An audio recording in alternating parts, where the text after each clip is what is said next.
এ নিয়ে আরও জানাতে আমাদের সাথে যুক্ত হচ্ছেন জুমাতুল বিদা। বিদা, এখন কোন প্রস্তাবিত সীমানা নিয়ে শুনানি চলছে? আর যেহেতু শুনানি শুরুটাই হয়েছে হট্টগোল দিয়ে, এই মুহূর্তে পরিস্থিতি কেমন দেখছেন? পরিস্থিতি বলা চলে কিছুক্ষণ আগে এনসিপির পক্ষ থেকে হাসনাত আব্দুল্লাহ তিনি সংবাদ সম্মেলন করেছেন নির্বাচন কমিশনের ঠিক এই স্থানটিতে, এবং তার পূর্বে রুমিন ফারহানা তিনি কিন্তু বক্তব্য রেখে গিয়েছেন নিজের অবস্থান পরিষ্কার করে।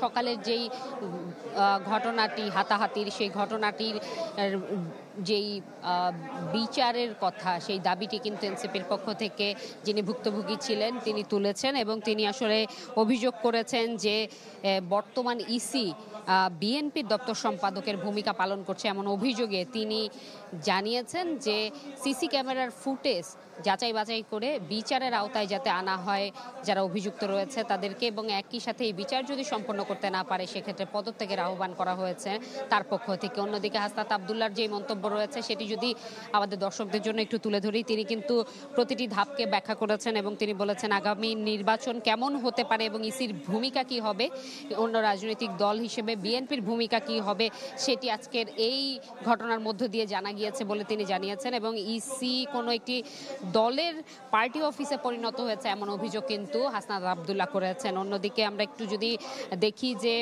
তিনি বলছেন তাদের দলীয় দলকে কেন্দ্র করে যে ইসি কোনো এক দেশের মানুষ ১/১১ অপেক্ষা করছে না। ঢালাইয়ের সেরা প্রিমিয়ার সিমেন্ট, এই কথাটি তিনি বলেছেন, এবং একই সাথে তাই ইসিকে দলকানা কোনো পেশাদার না হয়ে পেশাদারিত্বের ভূমিকায় তারা দেখতে চান, এবং তারা আসলে যেটি বারবার তুলে ধরছেন যে কোনো ধরনের হট্টগোল কিংবা হুন্ডা গুন্ডার রাজনীতিকে তারা ভারত পাঠিয়ে দিয়েছেন এই মন্তব্য করেছেন। একই সাথে আসলে এখন পর্যন্ত সীমানা নির্ধারণের যেই সময়সূচি সেটি চলছে, বিভিন্ন যেই অঞ্চলগুলো রয়েছে আসনগুলো তাদের সদস্যরা অর্থাৎ আপত্তিনামা যারা জানিয়েছেন তারা এবং সংশ্লিষ্ট ব্যক্তিরা আসছেন, প্রধান নির্বাচন কমিশন সহ 4 নির্বাচন কমিশনারের সামনে তাদের অবস্থান তুলে ধরছেন, এবং এই শুনানি কিন্তু চলবে 4 দিন। এই ছিল নিশি আমার কাছে এখান থেকে সর্বশেষ। বিদা, অনেক ধন্যবাদ আপনাকে।